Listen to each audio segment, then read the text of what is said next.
d'où le temps semble s'être arrêté. Ici, à Tibouda, les hommes pratiquent encore une pêche artisanale à l'aide d'une barque et d'un filet. Sur la plage, le professeur retrouve son vieil ami Mimoun. Il est un peu la mémoire vivante de ce village. Ce sont une communauté de pêcheurs avec laquelle on travaille ici, dans le cadre du projet sur l'adaptation au changement climatique.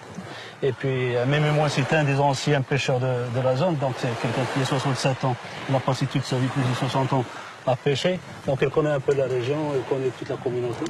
Et puis nous avons déjà travaillé avec eux sur la vulnérabilité de la pêche et sur les mesures d'adaptation. Et nous sommes en train de développer un petit projet pour eux, pour un peu augmenter leur résilience par rapport au changement climatique. Équipés de moteurs, les 44 barques des pêcheurs de Tibouda achetaient des glacières pour conserver le poisson frais, des aides concrètes pour soutenir ces pêcheurs et les aider à mieux s'adapter. On vit tous de la mer ici. Ils sont tous pêcheurs. Oui, tous. La mer, je la mange et je la vomis. Et est-ce qu'il y a des variétés de poissons qui ont disparu? C'est même plus une question d'espèces. Il n'y a plus de poissons. Pourquoi? Parce que la mer se déchaîne, personne ne peut sortir pêcher. C'est dangereux?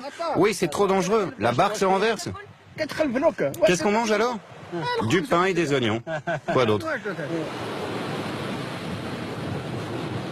Le fils de Mimoun est pêcheur. Lui non plus ne cache pas son inquiétude face à cette mer qui ne les nourrit plus.